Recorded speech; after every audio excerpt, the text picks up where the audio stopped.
sou Letícia Halpe, eu estou como presidente, então, da nossa Associação dos Farmacêuticos do Rio Grande do Sul, a nossa querida FARGS. E hoje eu estou aqui representando todos os diretores e os colegas, né, que fazem a nossa entidade mais antiga do Estado.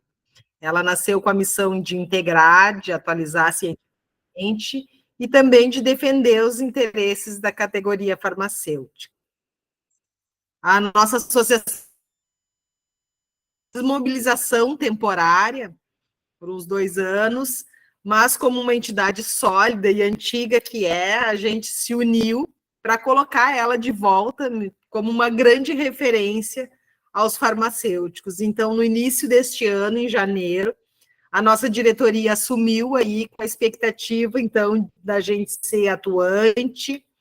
Fizemos um belíssimo trabalho aí durante agora as enchentes, e também tentando aí aumentar a nossa abrangência e o número de associados. Por isso também eu aproveito, né, para convidar para que se associem, pagando uma anuidade de apenas R$50 para profissionais e 25 para estudantes. Eu deixei fixado ali o link para que possamos também retomar, né, todas essas atividades que a gente vem fazendo aí e que sempre ofertamos aí aos profissionais. A gente lembra que os sócios, eles sempre têm benefícios, então eu convido a todos para fazer parte dessa reconstrução. Sigam as nossas redes sociais para ficar por dentro aí dos próximos eventos.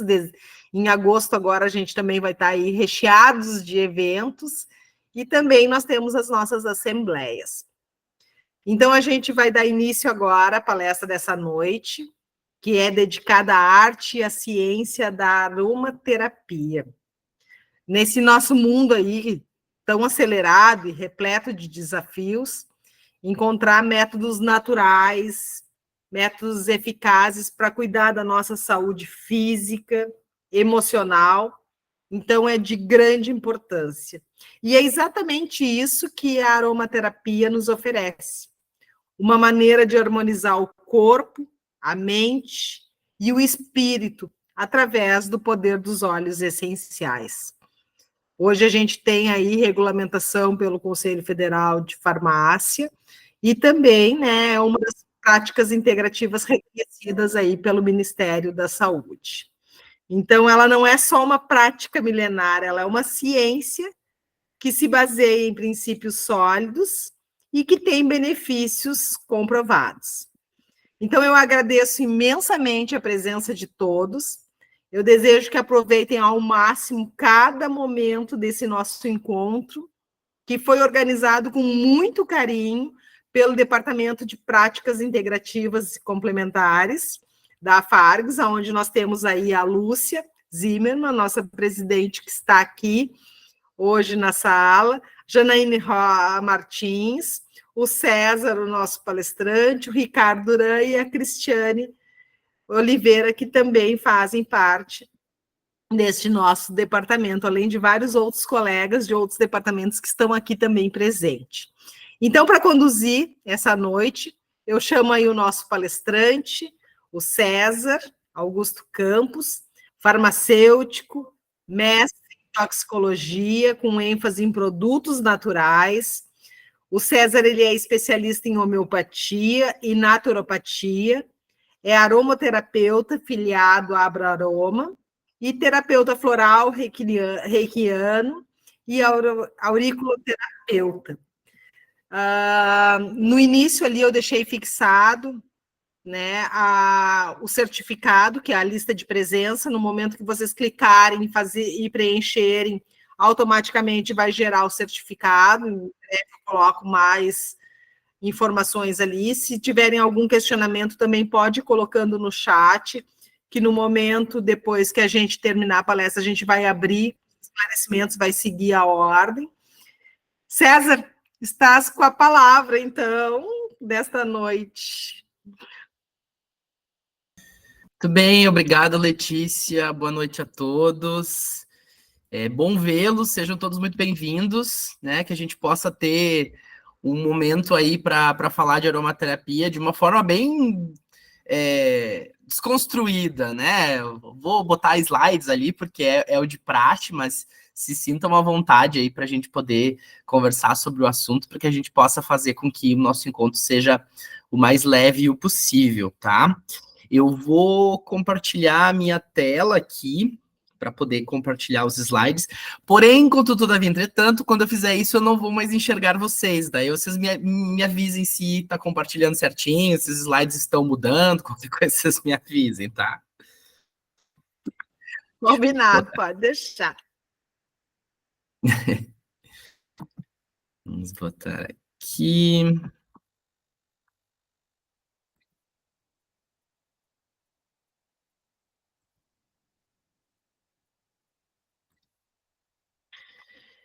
Enxergam? Sim, César, perfeito. Sim. Muito bem, então, pessoal. Então, hoje a gente vai falar um pouquinho sobre a atuação clínica do farmacêutico na aromaterapia, né? A aromaterapia é um assunto que está bastante em voga nos últimos tempos. A aromaterapia tem crescido bastante, tanto a nível mundial quanto a nível Brasil, né? A gente já tem a aromaterapia como uma prática integrativa de potência na Europa, nos Estados Unidos há bastante tempo, mas a gente tem visto essa crescente da aromaterapia também com bastante intensidade aqui no Brasil, né? E isso faz com que a gente tenha uma necessidade de atualização constante em relação ao tema, né? E que a gente possa estar bastante inserido nisso, visto que o farmacêutico ele é um profissional que ele pode estar inserido em toda a cadeia que envolve óleos essenciais, né? Assim como a gente fala de plantas medicinais, quando a gente fala de aromaterapia, a gente fala do farmacêutico podendo se inserir em toda a cadeia, desde o processo produtivo, desde o do processo de cultivo-colheita de plantas medicinais, da produção do próprio óleo essencial, né? Depois a aplicação desse óleo essencial para produtos magistrais ou para produtos para a saúde, e até mesmo a atuação clínica no contexto da aromaterapia. Então, a gente tem um campo aí muito fértil para a atuação do farmacêutico. A gente pode se encaixar em diversos locais dentro do contexto da aromaterapia, né? Isso faz com que a gente tenha algumas necessidades de aprendizado e de conhecimento, tá? A Letícia já me apresentou, né? Então, deixa aqui um pouco do meu currículo. O meu mestrado em toxicologia ele foi um mestrado voltado para a parte de produtos naturais. Eu tive aí um contato mais intenso com a aromaterapia também nesse contexto. Eu sempre brinco que antes de eu ser farmacêutico eu já era aromaterapeuta, porque eu realmente já era aromaterapeuta antes de entrar na graduação. Então, isso foi só se somando ao longo do tempo dentro do meu contexto profissional, tá? Bom, para a gente poder falar um pouquinho de aromaterapia, a gente tem que entrar em alguns contextos, né, históricos, para que a gente possa entender um pouquinho sobre a importância disso. Eu sempre gosto de falar sobre o contexto histórico, que é para que as pessoas entendam o impacto que as plantas medicinais tiveram na nossa vida e têm na nossa vida dentro do nosso contexto de crescimento histórico e adaptação social, né? As plantas medicinais, elas sempre foram uma forma de saúde a partir do momento que o homem primitivo se deparava com algum tipo de injúria ou com algum tipo de problema, né? A gente aprendeu com a natureza a se livrar dos nossos problemas, né? A gente acabou aprendendo com a natureza a manipular as plantas ao nosso favor como uma forma de alcançar produtos que pudessem nos auxiliar nesse contexto. E eu acho que daí, dentro desse ponto histórico, a gente pode falar muito sobre a própria criação da profissão farmacêutica, né? Porque todo farmacêutico é um alquimista em si, né? Então, a questão de observar a natureza e manipular a natureza para a produção de substâncias que possam ser de contexto terapêutico está super envolvido com a gente. E o crescimento das plantas medicinais e do uso de plantas aromáticas, que vai dar, né, origem aos nossos óleos essenciais, está intrinsecamente conectado com isso, tá? A gente tem os alquimistas do passado utilizando as plantas dentro de um contexto mais místico, né? Quando a gente não tinha aí uma dissolução ou uma separação específica em relação ao contexto de ciência e religião, né? Isso faz e traz um embasamento bastante forte depois para quando a gente pensar sobre um conceito mais vitalista em relação à aromaterapia, que a gente vai falar dele um pouquinho depois, né? Mas o uso das plantas medicinais e das plantas aromáticas, então, ele envolve as nossas sociedades antigas e esse uso já é milenar, né? Tanto é que a palavra perfume, ela vem do latim perfum, que significa pela fumaça, né? Onde as plantas aromáticas eram utilizadas especificamente dentro do contexto da produção de defumações, né? Com o objetivo de purificar o corpo das pessoas, né? Essa purificação estava muito relacionada a algo místico, esotérico, mas, obviamente, que a gente tem que entender que haviam metabólitos que eram volatilizados naquela defumação e que tinham uma ação, sim, obviamente, sobre micro-organismos, mesmo que se não se conhecesse isso especificamente naquele passado. Né?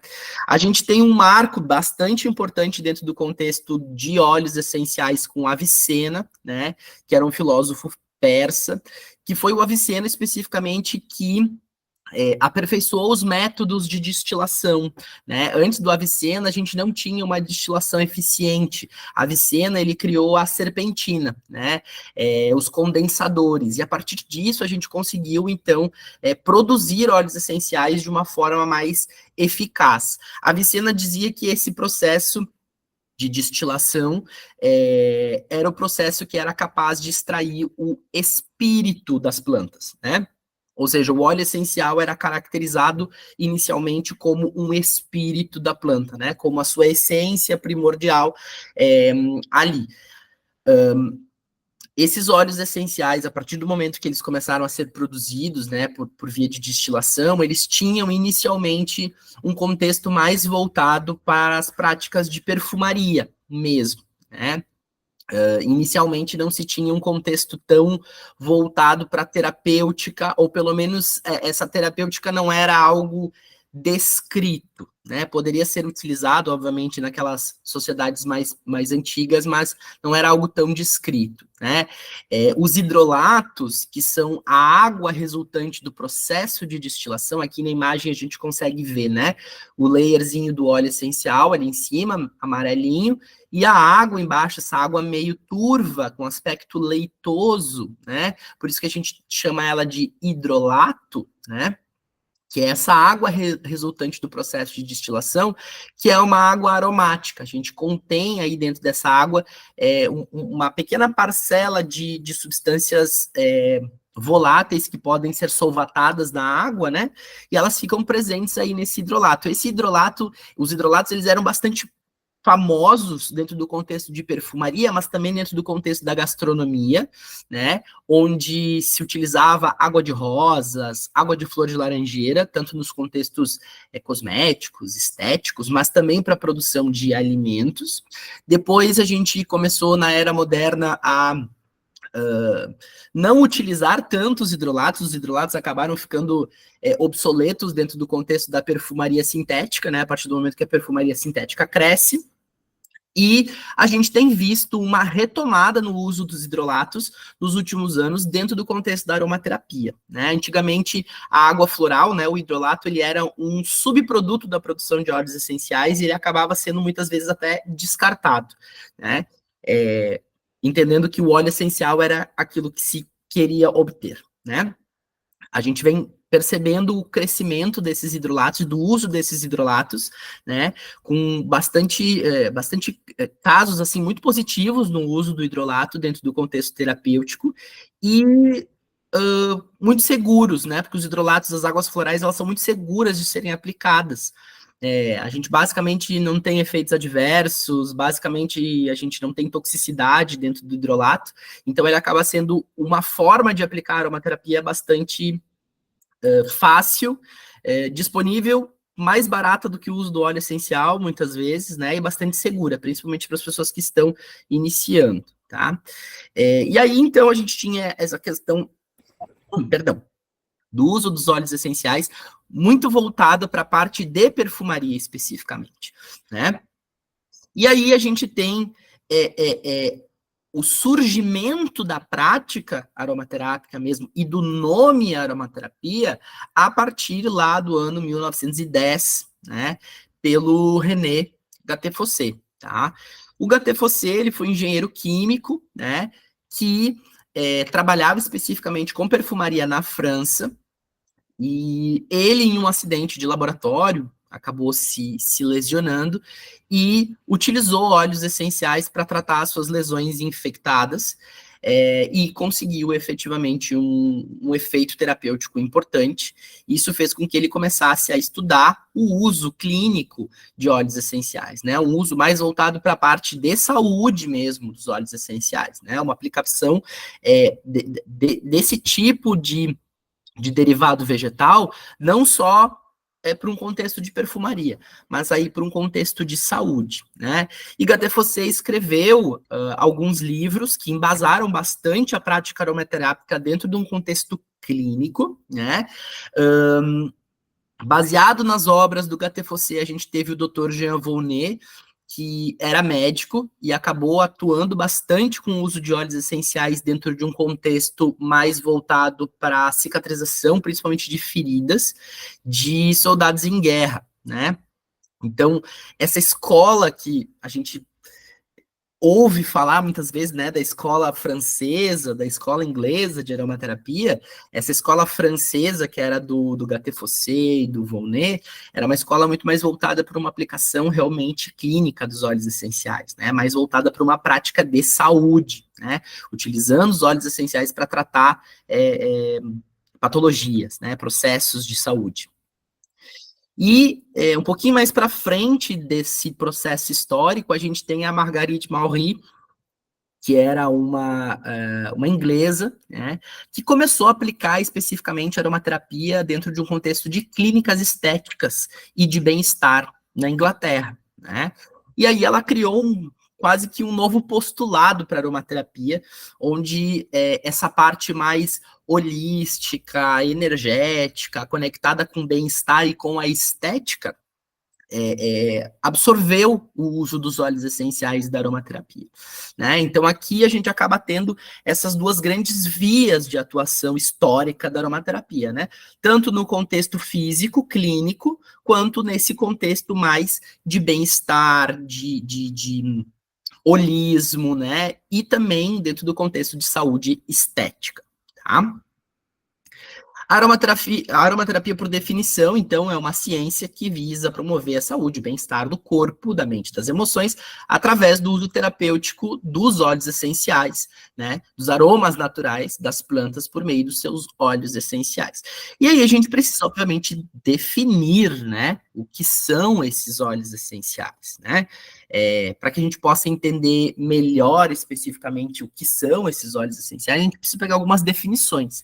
A gente entende que o óleo essencial não é uma substância pura, né? O óleo essencial, ele é uma mistura de substâncias, né?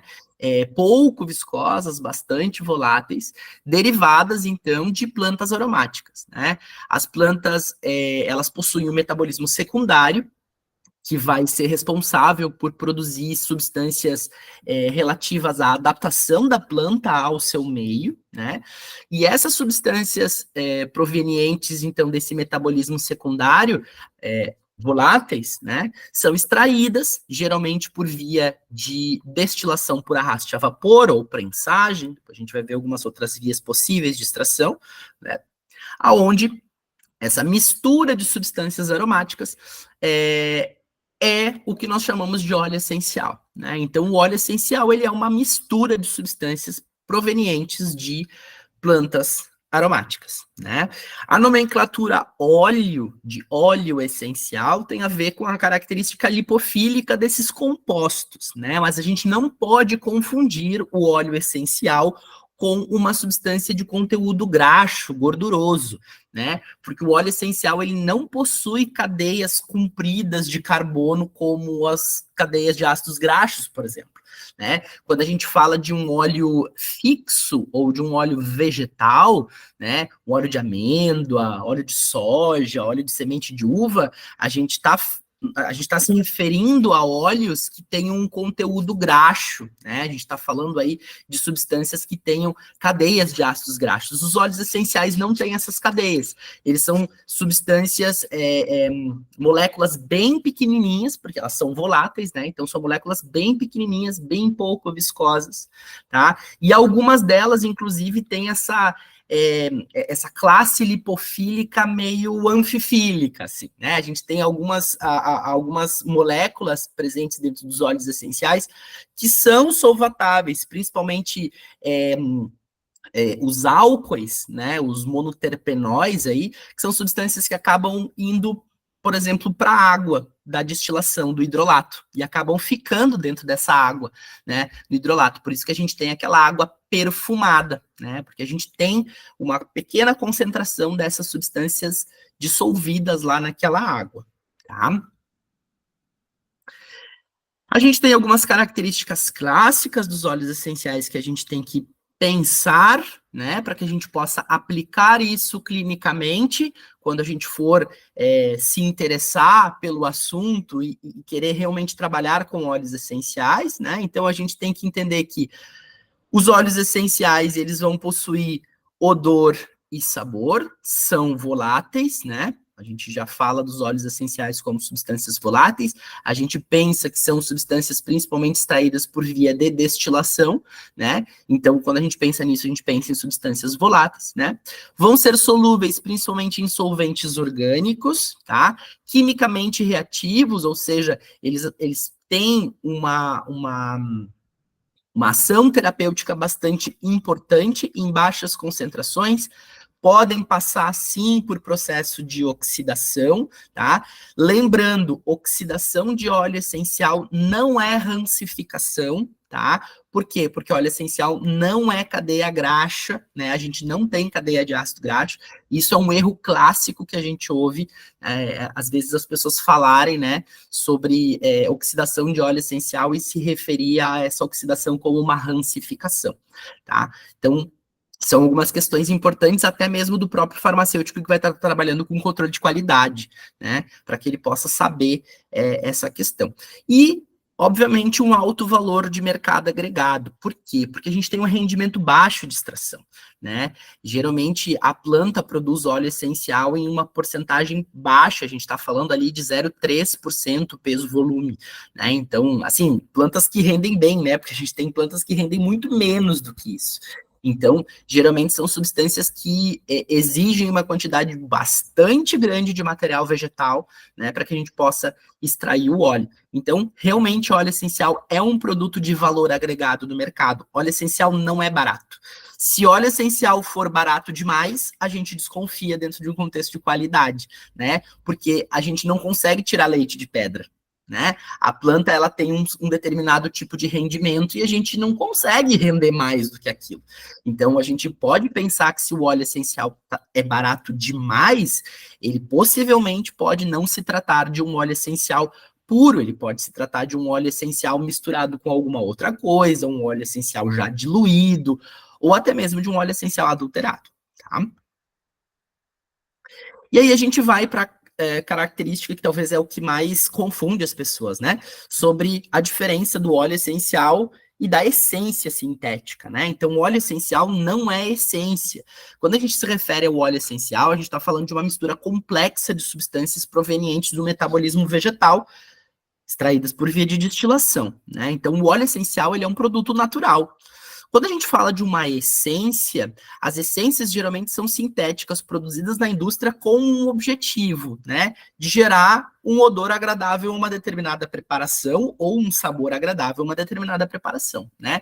A essência, ela é produzida quimicamente para isso. O óleo essencial é produzido dentro da planta, né? A essência sintética, ela não tem a mesma ação terapêutica do óleo essencial, né? Por quê? Porque na essência a gente não tem um fitocomplexo e a gente tem muitas vezes substâncias que são que não são substâncias de origem natural, são substâncias produzidas mesmo em laboratório, né? E aí elas não vão ter a ação sobre os receptores biológicos da mesma forma que o óleo essencial e o seu fitocomplexo vai ter, né? E a gente não pode trocar, eles não são intercambiáveis. O óleo essencial não pode ser utilizado no lugar de essência, e essência não pode ser utilizada no lugar de óleo essencial, tá? Então, é importante que a gente saiba reconhecer isso. Por quê? Vou dar alguns exemplos clássicos para vocês, né?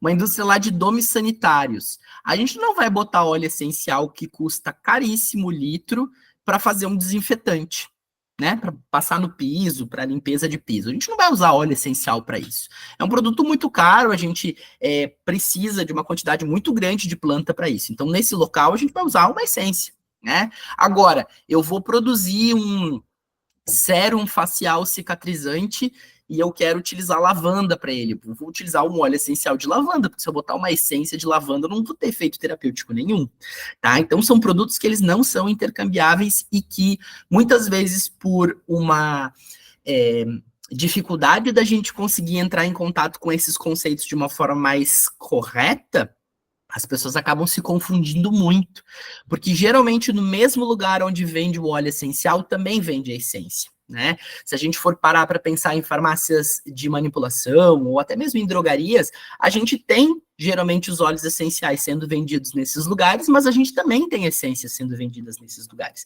E tudo bem, não tem problema nenhum, desde que a gente saiba reconhecer o que é o óleo essencial e o que é a essência e quais são as suas aplicações, tá? Os métodos extrativos, né, que nós temos para óleos essenciais são vários, mas principalmente a destilação por arraste a vapor, tá? A gente tem que aprender a diferenciar duas coisas. O óleo essencial é o meu produto final dentro do meu frasquinho, tá? A minha planta aromática em si, ela não tem óleo essencial. O que a planta tem é o que nós chamamos de volatiloma. Por quê? As substâncias químicas que estão presentes no vegetal, elas acabam se transformando a partir do momento que a gente extrai elas da planta, né? Pensem dentro do processo de destilação. A gente tem água, a gente tem calor, a gente tem pressão envolvidos no processo. Isso faz com que a gente tenha possibilidades aí de rearranjos moleculares, oxidações e degradações, né, desses compostos presentes do vegetal até o frasquinho do óleo essencial, tá? Nem sempre essas oxidações, os rearranjos e as degradações são algo ruim, né? Muitas vezes essa modificação estrutural de metabólitos secundários nos é atrativo dentro de um contexto terapêutico, né? E aí faz com que o óleo essencial seja diferente quimicamente daquilo que estava na planta em si, né? Por mais que a origem seja a mesma. Tá? E aí a gente tem, então, classicamente a destilação por arraste a vapor. Aqui eu trago uma imagem de um arraste a vapor industrial, né, de grande volume. Possivelmente todos vocês já devem ter entrado em contato com isso ou já ter visto isso em algum momento, né? A prensagem a frio, que é a forma principalmente da gente extrair os óleos essenciais de frutos cítricos, né, das cascas dos frutos cítricos. Lembrando que a prensagem a frio também é utilizada para a extração de óleos vegetais, tá? Então a gente usa a prensagem a frio para extrair óleo de amêndoa, óleo de semente de uva, tá? Para que a gente não se confunda com isso.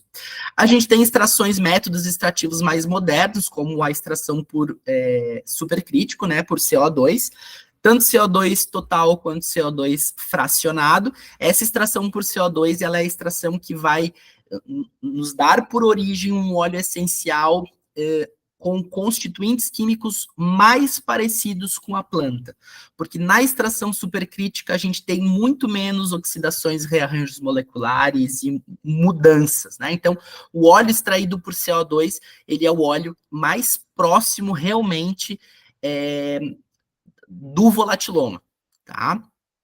E aí a gente também tem extração por solvente e a enflorragem, que é um método de extração utilizando gordura, né? Um método bastante antigo que hoje em dia já não se usa mais na indústria, se usa mais dentro de um contexto artesanal, quando a gente fala de uma perfumaria mais autoral, né? Geralmente as pessoas que trabalham com o método de enflorragem e com os concretos e absolutos são pessoas aí que trabalham dentro do contexto de perfumaria mais autoral, tá?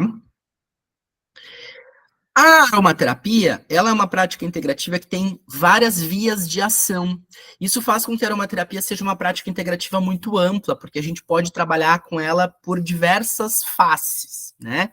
E isso é interessante e faz com que nós, farmacêuticos, a gente tenha que conhecer isso, né? A gente tem que se aprofundar. A partir do momento que a gente quer trabalhar com aromaterapia, a gente tem que saber que ela é um mundo amplo, ela é um mundo gigante, né? Então, estar em constante atualização e aprendendo vai fazendo com que a gente fique cada vez mais próximo da aromaterapia, né? E que a gente consiga explorar realmente todas as suas faces, né? Então, a gente tem o uso dos óleos essenciais na aromaterapia e o contexto clínico aplicado a uma questão física, né? Dose e resposta, processos bioquímicos, utilizando óleos essenciais para tratar injúrias de saúde clássicas, né? Por uma via de pensamento de medicina convencional, diríamos assim, né? Uma via de atuação psicoemocional, a partir do momento que eu penso na aromaterapia como uma possibilidade de uma estratégia, né, para que eu possa evocar memórias na pessoa através de uma memória olfativa, através de uma aplicação de massagem, né, onde eu posso trabalhar com liberações emocionais, liberação de coraças emocionais, né, e também dentro de um contexto vitalista, a partir do momento que eu entendo que a aromaterapia, por ser derivada, né, pelos óleos essenciais serem derivados de plantas e eles serem considerados o espírito do vegetal, a gente entende que aquele óleo essencial ele é carregado de força vital, né? E pelo fato dele ser carregado de força vital, eu também posso aplicar essa aromaterapia em altas diluições, né? Para atuar especificamente num campo muito mais sutil do ser. Tá? Então, a aromaterapia ela pode ser aplicada de diversas formas e o profissional ele pode querer trabalhar com uma via ou com outra via, mas ele precisa conhecer todas elas, né? Ele pode se especializar em uma via de ação mais do que outra, mas ele precisa conhecer a totalidade da aromaterapia, tá? E todas as múltiplas possibilidades que a aromaterapia nos traz. Tá? E aí, com isso, a gente vai ter vias de administração que vão ser, obviamente, importantes, né, para o profissional farmacêutico saber observar quais vão ser as melhores vias de administração para esses óleos essenciais dentro do contexto da aromaterapia, né? A nossa via principal de atuação, a nossa via principal de administração de óleos essenciais é a via inalatória, né? Porque nós estamos falando de uma prática integrativa que envolve, né, o uso de substâncias voláteis. Então, a parte inalatória vai ser a nossa via de administração principal, principalmente quando a gente está falando sobre ação em sistema nervoso central, questões psicoemocionais e questões energéticas. A via inalatória ela é maravilhosa, né? Fora isso, nós temos a via tópica também, e aí a gente tem uma gama gigante de possibilidades na via tópica para aromaterapia. A gente tem um contexto estético que a gente pode aplicar aqui, né? Cosmético também. A gente tem aromaterapia aplicada à dor, à inflamação, à cicatrização de feridas, a infecções de pele. Tá? Então, a gente tem muitas possibilidades de aplicação tópica de óleos essenciais, tá? E a gente não pode esquecer, né, da via oral. A via oral, ela é uma via possível de aplicação de óleos essenciais, a gente não pode tapar o olho e fingir que ela não existe, porque ela existe, né? Mas a gente precisa entender que a administração de óleos essenciais por via oral, ela é um tipo de prática que exige realmente um conhecimento muito aprofundado daquilo que está sendo feito, né? A gente tem que entender que não basta a pessoa saber farmacologia, não basta a pessoa conhecer farmacodinâmica, não basta a pessoa conhecer farmacocinética, ela tem que aprender, ela tem que saber farmacodinâmica de produtos naturais, ela tem que saber farmacocinética de produtos naturais, ela tem que saber trabalhar com semiologia, ela tem que saber trabalhar com prescrição, ela tem que saber trabalhar com formas farmacêuticas de administração. Então, assim, para a gente poder trabalhar realmente com aromaterapia dentro de um contexto de uso oral de óleos essenciais para um processo terapêutico, a gente precisa conhecer muito bem muitas coisas, tá? Então, assim, óleo essencial não é pingar na água e tomar, não é pingar numa cápsula e tomar. Não é assim que a gente usa aromaterapia dentro do contexto oral de óleos essenciais, né? A gente precisa de um trilho bem grande para a gente poder pensar sobre segurança eficácia e melhor, e mais do que isso, a via oral, ela é a melhor via de administração de óleos essenciais para aquilo que eu estou querendo, né? Quando a gente fala do contexto inalatório, a gente tem bulbo olfatório, óleos essenciais, substâncias, moléculas pequenininhas, né? Bulbo olfatório, eu consigo passar aquela substância direto do bulbo olfatório lá para o cérebro, né? Diretamente. Se eu tenho uma via direta como a inalatória, que eu consigo passar as substâncias da inalação diretamente para o sistema nervoso central, para que eu vou expor o meu paciente a ingerir o óleo essencial, passar por todo um metabolismo hepático, metabolismo de primeira passagem, para daí passar por barreira hematocefálica, para daí chegar no cérebro, né? Então, assim, faz sentido eu administrar um óleo essencial por via oral para tratar uma questão de sistema nervoso central, se eu posso utilizar a via inalatória? Então, são esses pensamentos clínicos que a gente precisa ter, né, para a gente entender que, como a aromaterapia ela é muito ampla e as possibilidades dela são muito grandes, nem sempre aquilo que a gente pensa que é o melhor, né? Às vezes a gente tem uma via de administração mais segura, mais tranquila e mais eficaz. Tá? Então, assim, hoje o que a gente tem? A gente tem uma banalização do uso dos óleos essenciais, principalmente por via oral, tá? E, inclusive por pessoas, assim, completamente desqualificadas, e que isso traz um risco para a população, né? E o farmacêutico, como ele é um profissional que ele está à frente na farmácia, entrando em contato com o paciente o tempo todo, né? É um pouco da nossa responsabilidade também a gente conseguir identificar um mau uso do óleo essencial ou da aromaterapia pelo nosso paciente no balcão da farmácia, né? Ou no local onde a gente está trabalhando, tá? E aí a gente vai pensar um pouco sobre isso. Porque a atuação do farmacêutico na aromaterapia ela é gigante, como eu falei. Então a gente tem que pensar em tudo, né? Aqui eu trago contextos relacionados a armazenamento, por exemplo. Se você trabalha lá na drogaria, se trabalha na farmácia magistral, né? O teu trabalho como farmacêutico em relação à parte dos óleos essenciais é conhecer esse produto, conhecer essa matéria-prima, saber como armazenar esta matéria-prima também, né? Faz parte do nosso trabalho como farmacêutico saber isso. Então, os óleos essenciais são substâncias que passam por processos de oxidação muito fácil com a luz e com o oxigênio, né? Então, o óleo essencial, ele sempre é armazenado em frasco âmbar, né, ou verde, ou azul cobalto, sempre ao abrigo da luz, longe da umidade. Óleo essencial a gente geralmente não armazena junto com florais e nem com homeopáticos, tá? Porque são produtos com odor, tá? E a gente não armazena homeopáticos nem florais com produtos odoríferos próximos, tá? E aí a gente tem que saber diferenciar que óleo essencial é uma coisa, floral é outra coisa, homeopatia é outra coisa, são ciências diferentes, né? São práticas integrativas, mas são coisas diferentes, né? Eu tenho que saber, a partir do momento que eu sou farmacêutico e que eu vou adquirir óleos essenciais para botar na minha farmácia, algumas noções de qualidade, né? Então, assim, eu preciso saber, preciso observar que o nome botânico, o nome científico daquele vegetal vai estar contido no rótulo, porque isso é uma prerrogativa obrigatória para a gente diferenciar o óleo essencial da essência, né? Geralmente as essências não têm nome científico no rótulo e o óleo essencial obrigatoriamente tem o nome científico da espécie vegetal no rótulo, né? Então é bem importante a gente pensar nisso. Algumas empresas, algumas marcas de óleos essenciais, né? Elas distribuem para os seus locais de revenda provadores, tá? Uns óleos essenciais pequenininhos como provador.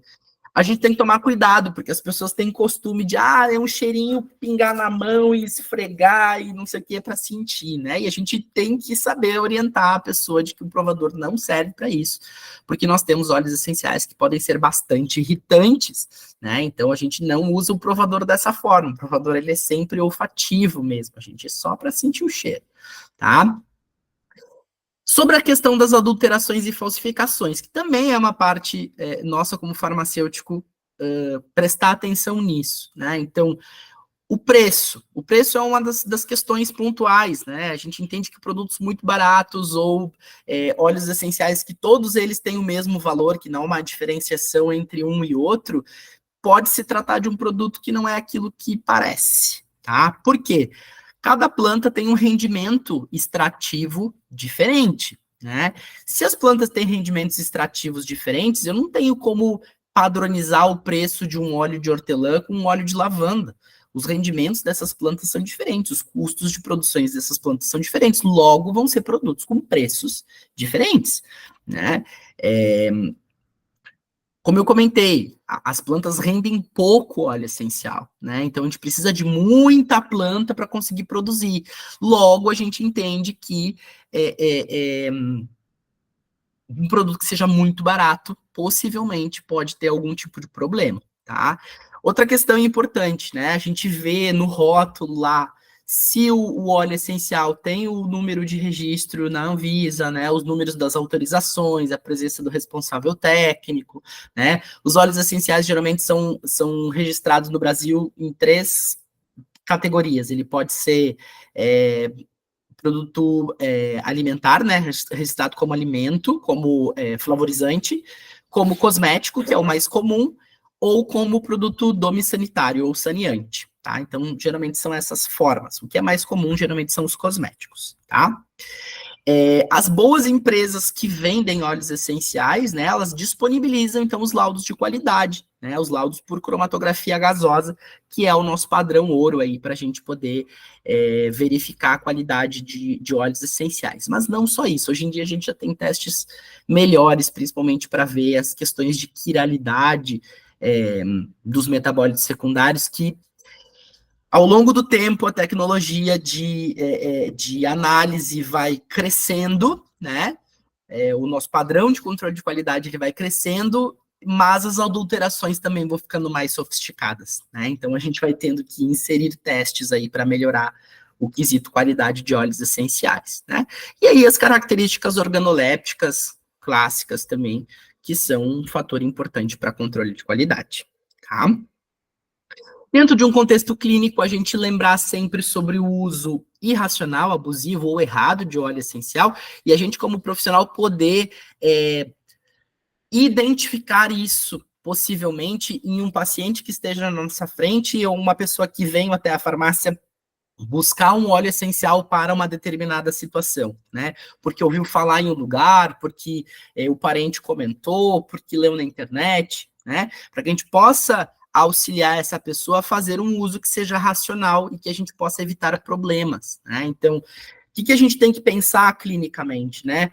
O propósito de uso do óleo essencial condiz com a lógica clínica da pessoa, né? Então, eu vou utilizar lá um óleo essencial estimulante para a pessoa dormir à noite. Não faz sentido, né? A pessoa vem buscar o alecrim canforado para insônia. Não, mas alecrim canforado não faz sentido para insônia, né? Então, assim, esse raciocínio clínico que a gente tem que ter, né? As concentrações que estão sendo utilizadas do óleo essencial são adequados? A base carreadora é adequada? A forma de diluir esse óleo essencial está correta? A via de administração condiz com o objetivo, né? Então, a pessoa quer um óleo essencial para insônia, mas daí ela vai tomar o óleo essencial para insônia? Não, não pode. É o tipo de raciocínio clínico que a gente tem que criar, né? Há algum possível risco diagnosticado nisso? Esse óleo essencial, ele tem um efeito adverso, ele é um óleo essencial irritativo, ele é um óleo essencial que pode trazer algum problema para essa pessoa, né? A Abraroma, ela tem, eu deixo aqui esse link da Abraroma, a Abraroma tem esse formulário, que é um formulário para relatar efeitos adversos provenientes do uso de óleos essenciais, tá? Aqui.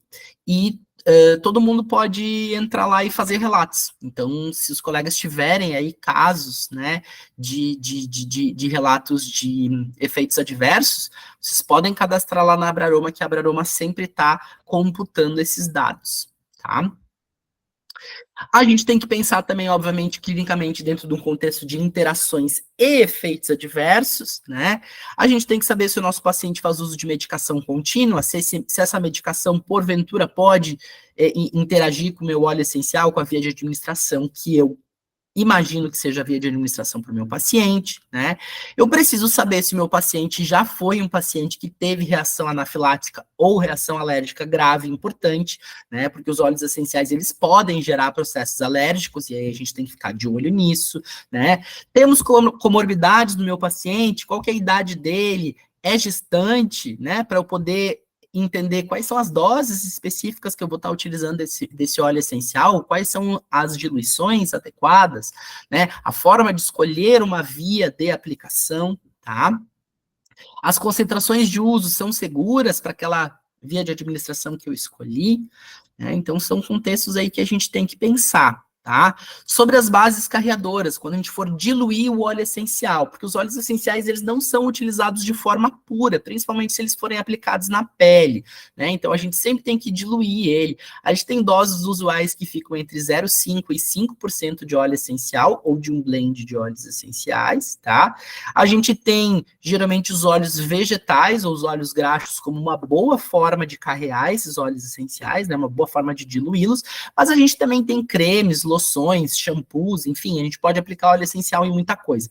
O que a gente tem que tomar cuidado é não utilizar produtos que tenham silicones, parafina e vaselina na composição, porque isso vai reter o óleo essencial na pele, a gente não vai conseguir ter uma permeação cutânea importante, isso é péssimo dentro do contexto da aromaterapia, tá? Então, a gente precisa ficar atento a uma base carreadora adequada, né?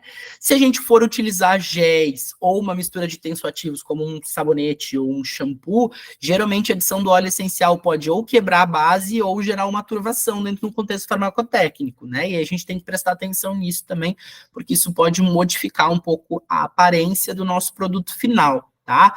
Óleos vegetais ricos em lauratos, como é o caso do óleo de coco, né? Ou então os TCM, né? Os triglicerídeos de cadeia média aí, são promotores de permeação cutânea. Então, eles facilitam a entrada do óleo essencial na pele. Isso faz com que, geralmente, eles sejam óleos de escolha, né, tanto na aplicação dos cremes e loções, quando a gente vai produzir lá uma base farmacotécnica, quanto como um carreador direto, tá? O álcool, né, o etanol pode ser utilizado como um promotor de permeação cutânea também, para que a gente possa acelerar a entrada do óleo essencial na pele, tá? As formulações contendo óleos essenciais, de preferência, devem ser armazenadas em frascos de cor escura, né, ou não colocar formulações com óleos essenciais em frascos transparentes, porque a gente pode ter risco de oxidação, né? E a gente tem algumas incompatibilidades farmacotécnicas com óleos essenciais em formulações ricas em metais, tá? Porque aí a gente pode ter algumas complexações aí do óleo essencial, a gente pode perder um pouco de efeito, tá? Aqui eu trago alguns exemplinhos de cuidados, eu pontuei alguns mais específicos para vocês, tá? Óleo de eucalipto, que é clássico, principalmente agora, processos respiratórios, né, no inverno. O óleo de eucalipto, ele pode gerar broncoespasmo em criança e em asmáticos, se a gente utilizar ele em concentrações muito altas. Ele é um broncodilatador interessante, a gente usa ele, sim, para tratar crises de asma e processos pulmonares, a gente pode utilizar ele como expectorante, mas ele pode gerar broncoespasmo se a gente exceder demais essa dose, ele pode ser bastante irritativo para o trato respiratório. Então, a gente toma cuidado, principalmente em crianças pequenas, tá? Os óleos essenciais ricos em fenóis, né, cravo, tomilho, orégano, eles são dermocáusticos. Esses são os óleos que, se a gente aplica na pele, eles queimam a pele, né? Assim como capim-limão, lemongrass, lídia cubeba e canela, que são ricos em aldeídos, que também têm essa ação irritativa. Então, são óleos essenciais que a gente vai utilizar eles em concentrações bem baixas quando a gente for aplicar eles na pele, né? Fazer diluições baixas aí, geralmente não ultrapassando 1% de diluição. E se a gente for utilizar esses óleos por via inalatória, a gente tem que entender que eles também podem irritar o trato respiratório superior. Então, a gente vai ter que utilizar eles em baixas concentrações, tá? E os óleos essenciais cítricos geralmente têm uma classe de metabólitos ali presentes chamados de furanocumarinas.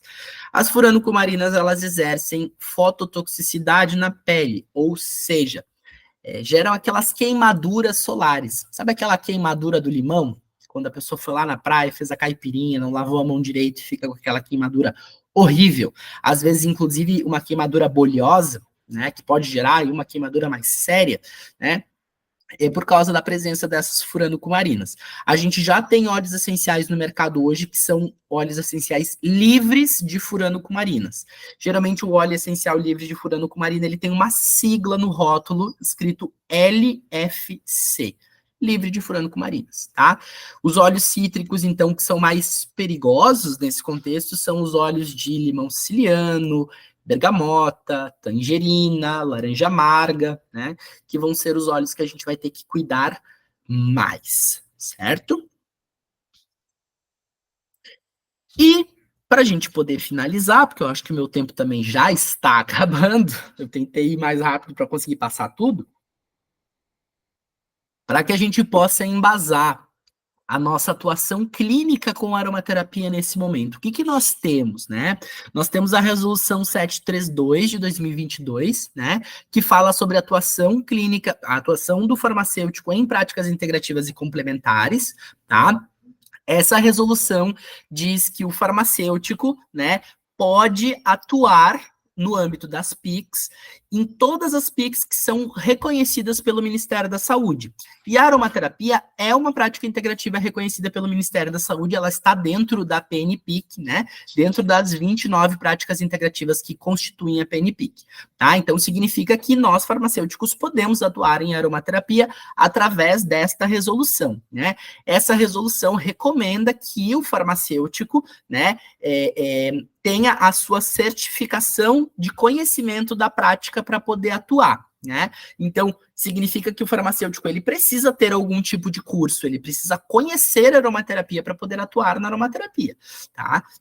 A gente não tem uma resolução do CFF específica para aromaterapia ainda. Então, o que acontece é que essa resolução é a que nos embasa nesse momento, né? Sobre a atuação clínica do farmacêutico, a gente tem a resolução 585, né, que vai falar sobre as prerrogativas do farmacêutico na atuação clínica, e a 586 falando sobre a prescrição farmacêutica, né? Isso significa que ali a gente tem o artigo 5º, né, da resolução 586, que fala sobre a prescrição de produtos com finalidades terapêuticas, que é onde especificamente os óleos essenciais vão se encontrar, né? Ou seja, nós como farmacêuticos, a gente pode prescrever, então, o uso de óleos essenciais, tanto no contexto cosmético quanto terapêutico, né? Através do embasamento da resolução 586. Mas, obviamente, a gente precisa aí ter o conhecimento da prática. Como a gente não tem uma resolução específica que pede uma carga horária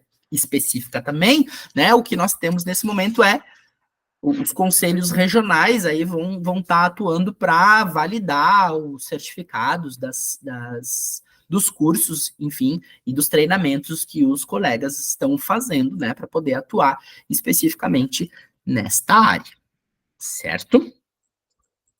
Algumas referências das coisas que eu apresentei para vocês hoje.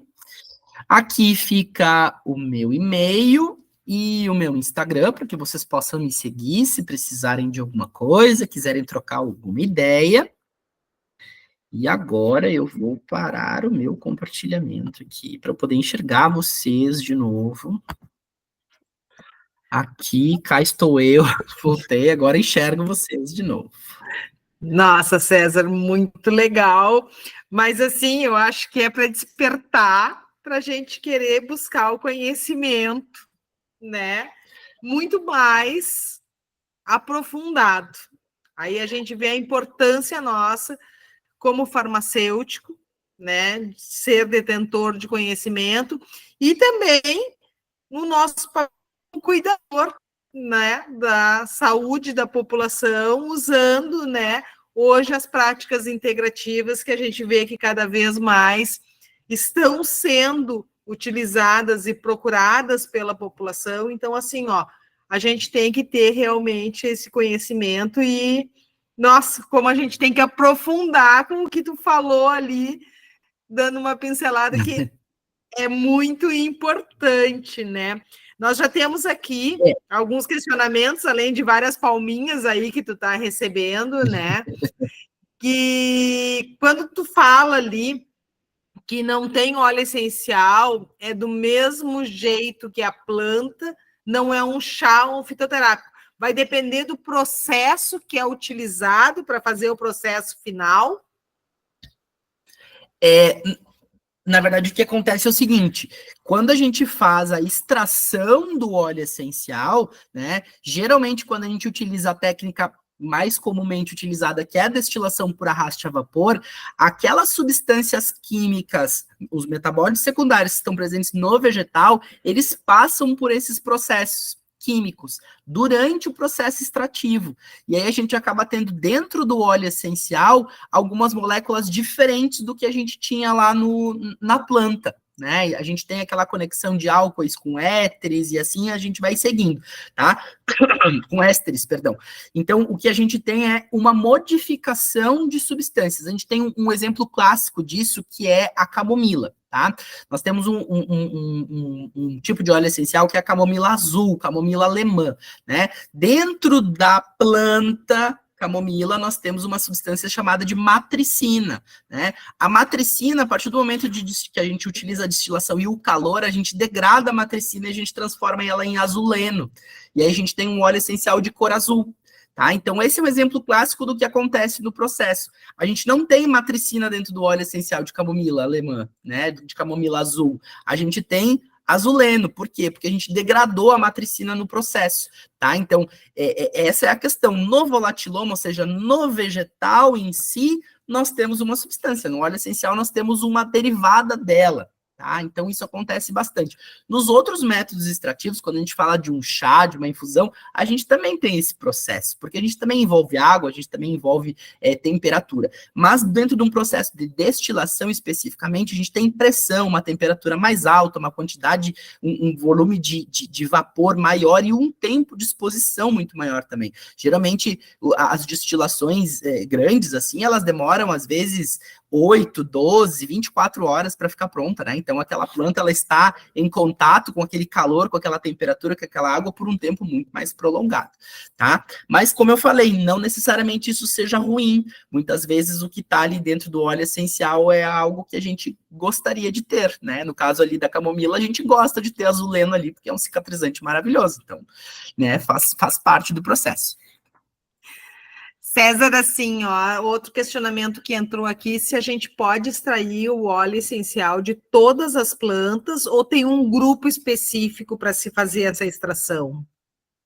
São plantas aromáticas, tá? A gente geralmente extrai óleo essencial de planta aromática. Não são todas as plantas medicinais, né? Dentro do contexto de planta medicinal, e nem todas as plantas que possuem óleos essenciais na sua constituição. Porque a gente tem que pensar sempre no caráter adaptativo, né? A planta, ela produz aquilo para se adaptar ao ambiente. E não são todas as espécies que possuem óleos essenciais, tá? As espécies aromáticas, sim. A maior parte das espécies aromáticas a gente extrai óleos essenciais, tá? Algumas rendem bastante, outras não rendem quase nada, e daí os óleos essenciais têm um valor estratosférico, como é o caso, por exemplo, de flor de laranjeira, né? Que a gente chama de néroli. O óleo de néroli, ele é mais caro em peso do que ouro, para vocês terem noção sobre isso, tá? Então, realmente é custoso, né? Aham. Aqui a Luísa perguntou se a aromaterapia pode ter alguma interação, tu falou ali da interação com algum outro produto, né? Mas podendo ser utilizado com associação ou sem a interação química, seja com medicamento ou com qualquer outro produto. Tá. Assim, se a gente trabalhar, perdão, dentro de um contexto de aromaterapia vibracional, dentro daquele contexto vitalista que eu comentei, a gente vai excluir as nossas interações químicas possíveis, né?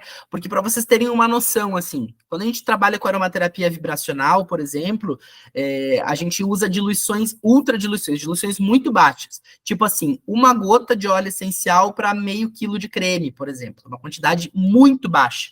Porque a gente quer especificamente só a vibração do óleo essencial e não o efeito químico dele, né? Isso faz efetivamente com que a gente não tenha uma interação química com outros medicamentos ou com uma contraindicação para processos de saúde, nem nada nesse sentido, tá? Então, isso tem muito mais a ver com a dose e a via que nós estamos trabalhando, administrando ali, né? Qual que é a via de atuação. Obviamente que a gente tem algumas questões pontuais também, né? Se a gente utiliza via inalatória, a gente vai ter algumas interações mais específicas de via inalatória, que, por exemplo, se a gente utilizar em via oral, a gente vai ter uma interação muito maior, porque a gente está falando de um organismo completo, né? De uma atuação mais sistêmica. Então, a via tópica, a gente vai ter menos interações do que se a gente falar de uma via inalatória.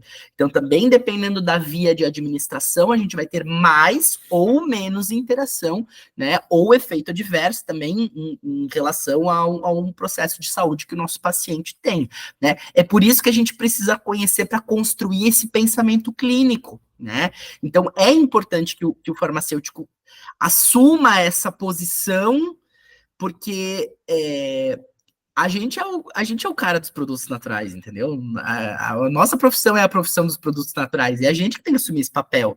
É a gente que tem que saber fazer isso, porque se a gente não souber fazer isso, quem é que vai? Farmacognosia é a gente, pessoal. Todo mundo estudou farmacognosia, entendeu? Não tem um currículo de farmácia que não tem farmacognosia. É o nosso chão, é a gente que tem que assumir isso aí, tá? Então, sim, tem que estudar, sim, a gente tem que se atualizar, óbvio, com certeza. E para sempre, né? Eu estudo aromaterapia há, sei lá, horrores de tempo e eu me sinto um filhote ainda, um bebê, entendeu? Acho que não sei tanto como eu imaginava, porque a cada tempo a gente aprende coisas novas, a gente descobre coisas novas, então a atualização ela é constante. E realmente, a gente tem que estar sempre se atualizando.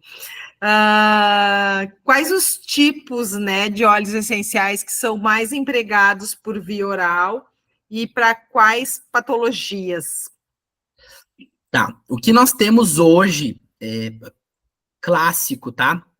De óleo essencial em forma farmacêutica, bem organizadinho para trabalhar essa questão de via oral, a gente tem óleos essenciais que atuam em trato gastrointestinal, tá? Então a gente tem alguns medicamentos, inclusive, alguns deles vocês devem pensar aí, o bálsamo branco que vende na farmácia, que é extrato de cravo de canela, é óleo essencial de cravo e óleo essencial de canela, né? Que é um produto para gases, para constipação e para dor de estômago, tá?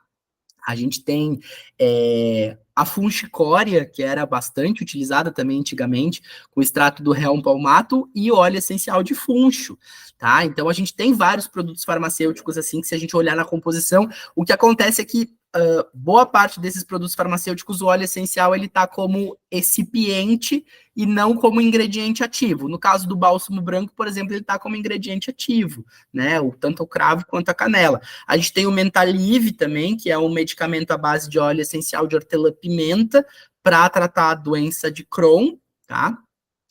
Síndrome de cólon irritável e doença de Crohn.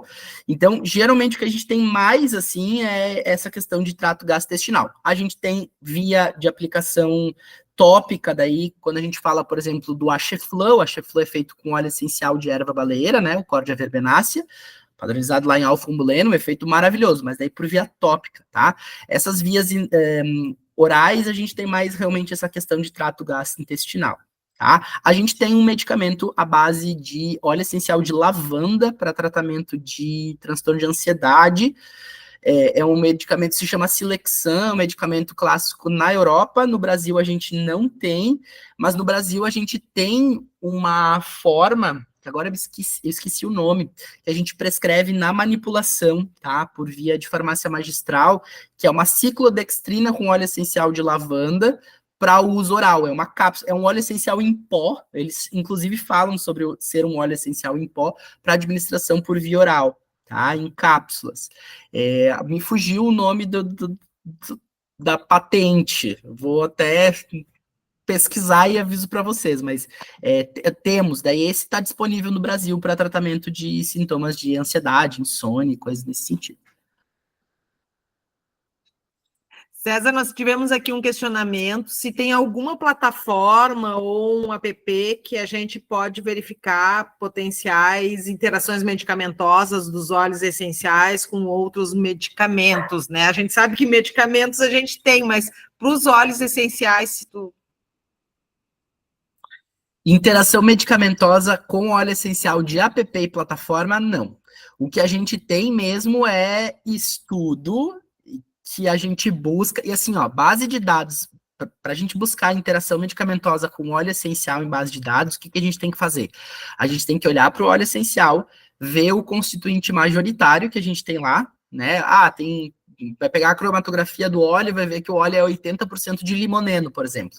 Tu vai ter que buscar limoneno. Se tu buscar óleo essencial D, dificilmente tu vai encontrar, tá? E aí tu vai ter que selecionar os artigos que falam sobre limoneno de origem natural e não de limoneno de origem sintética, porque se tu pegar o sintético, tu tá fugindo completamente do teu escopo, né? Então, é mais ou menos assim que a gente busca bases de dados mais robustas para a questão do óleo essencial em si.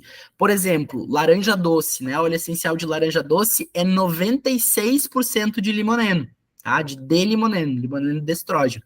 Então, o óleo é basicamente limoneno, né? Então, se eu for pesquisar óleo essencial de laranja doce, eu possivelmente não vou encontrar quase nada. Mas se eu procurar limoneno destrógeno de origem natural, eu vou encontrar um horror de ensaios, né, de artigos e tudo mais. E aí é ali onde a gente pega essas informações, né? E, obviamente, nas literaturas clássicas de aromaterapia. A gente tem no Brasil a editora Laszlo, que é uma editora que ela se foca em buscar livros internacionais e traduzi-los para o português e republicar eles aqui no Brasil. E aí a gente tem realmente grandes nomes da aromaterapia, cientistas internacionais que escrevem obras muito boas e que a gente consegue pegar lá na editora Laszlo, né, com facilidade. Tem obras em francês, em outras línguas que não são muito comuns, né? Não é todo mundo que entende. É difícil. Eu, por exemplo, eu jamais conseguiria ler um livro em francês, ainda mais um livro técnico, né? Então, quando a gente tem isso, é bastante interessante.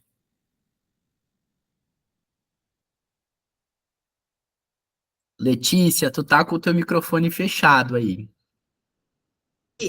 Mas fechou. Também se tem algum livro ou um e-book que tu indicaria para uso correto dos óleos essenciais? Sim.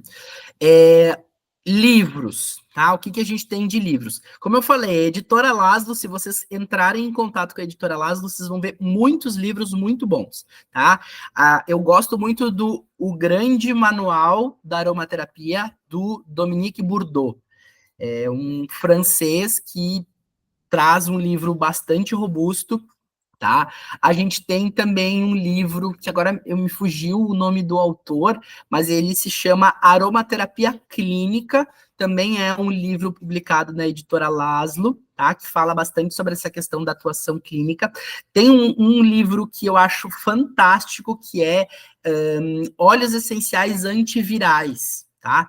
Também foi traduzido pela editora Laszlo, é de um francês também. Esse dos óleos essenciais para doenças virais é muito legal, porque ele fala, inclusive, de alguns protocolos, tá? Para uso de determinados óleos essenciais em determinadas classes de doenças virais. É muito legal. E em doenças virais, a gente tem bastante estudo de óleo essencial. Herpes labial, herpes genital, H1N1, né? A gente tem várias coisas aí com óleos essenciais e estudos bem robustos, inclusive para herpes. Um dos óleos essenciais mais utilizados, o melhor efeito para herpes é a hortelã-pimenta. Além dele ter um efeito anestésico sobre a lesão, ele tem uma ação de diminuir a replicação viral, assim, estratosférica. E a gente geralmente pensa em, melaleuca, né, que é antimicrobiano, a gente já pensa direto lá no melaleuca. Ele é bom, mas a hortelã-pimenta ganha dele, entendeu? Então tem algumas coisinhas, assim, que são interessantes. César, nós tivemos aí vários elogios, né, que a palestra foi muito boa, que a palestra foi perfeita. Também foi uma aluna tua que colocou aqui, que fez o curso de aromaterapia contigo, que o curso é excelente. Ao mesmo tempo que também nós temos, né, alguns colegas que estão perguntando aonde que tu poderia indicar um curso. Lanço, né, esse desafio aí para o nosso departamento de práticas integrativas. Tem a Lúcia, tem a Cris, que está aqui, tu também, para a gente, de repente, fazer, né, esse treinamento através da Fargs aí, porque aí tem que ser um treinamento presencial, é diferente de uma palestra, leva mais tempo, né, da gente fazer e oportunizar isso para os colegas, então, para que a gente realmente tenha um conhecimento, uma formação mais aprofundada em aromaterapia. E o pessoal está pedindo o teu contato, que o slide ficou muito rápido. Muito bem, eu acho que sim, eu acho que esse é um desejo nosso do departamento também, né, de trazer isso para estimular o desejo dos colegas e sim transformar isso em uma formação, né, que a gente possa dar um curso mais robusto realmente para os colegas farmacêuticos se aprofundarem no assunto e a gente ter realmente isso. Então, acho que é o desejo do departamento e é com certeza também o desejo da Fargs para isso. Então, a gente vai se mobilizar para fazer isso com certeza absoluta, né? Eu deixei ali no chat o arroba do meu Instagram, de novo, para vocês verem ali, arroba César AM Campos, é o meu Instagram profissional. E aí vocês podem entrar lá eu geralmente posto algumas coisas relacionadas à aromaterapia também, né? Os eventos, cursos e coisas nesse sentido também estão sempre por lá, né? Para o pessoal também ir se atualizando. Mas com certeza acho que a gente tem um grande nicho pela frente para explorar em relação à aromaterapia. E essa crescente de aromaterapia que a gente está tendo, a gente precisa dessa formação robusta para que a gente realmente possa ter os colegas na linha de frente lá, trabalhando com isso de forma correta, adequada e assumindo o seu papel, né? O nosso papel de farmacêutico dentro dos produtos naturais. Gente, isso é o nosso, eu digo sempre para os colegas farmacêuticos, isso é a gente, não tem nada mais farmacêutico do que produto natural, entendeu? Então a gente tem que estar inserido nesse contexto, com certeza. Então tá, deixei ali também o Instagram da Farg, sigam para vocês verem os novos cursos aí de todas as áreas, né? Nós temos vários departamentos, então, que estão ali junto com a nossa diretoria fazendo a Fargs acontecer. Eu agradeço, então, em nome da nossa diretoria. Eu gostaria de passar a palavra para Cris ou para a Lúcia tinha que sair, eu não sei se a Lúcia ainda está aí, para que façam, então, um encerramento em nome do Departamento de Práticas Integrativas da nossa associação. Deixo o convite também a todos para se associarem e não esqueçam de preencher no link ali a presença para gerar o certificado. Eu acho que a Lúcia já saiu. Cris, passo a palavra para ti, então, como representante do departamento, para fazer o encerramento aí dessa nossa palestra. E a gente ficou, com certeza, despertou aquele interesse e a gente vai querer aprender um pouquinho mais, com certeza, através de um curso. Muito bem. Eu vou pedir para o César fazer o fechamento, porque eu estou em aula cuidando prova. Tá. Estou escapando, meus alunos estão tudo aqui me olhando, não vou nem mostrar para vocês que agora eu estou falando. Quando a gente faz ao vivo, né, Cris, a gente te coloca em saia justa, assim. Muito bem, então, pessoal. Agradeço coisa muito boa. a presença de todo mundo, agradeço muito o interesse também de vocês, né, no assunto, e com certeza o que tiver aí ao nosso alcance como departamento, como a Fargs, a gente vai estar promovendo, vamos estar divulgando sim, para a gente poder auxiliar os colegas farmacêuticos, né, a se aprimorarem aí nesse contexto. Tá bom? Então, fico muito grata, Letícia também, a diretoria e aos colegas do departamento, para que possamos seguir juntos, né, por mais caminhos, mais cursos e mais palestras com bastante sucesso. Certo, pessoal? Uma boa noite, uma ótima semana para todos nós. Então.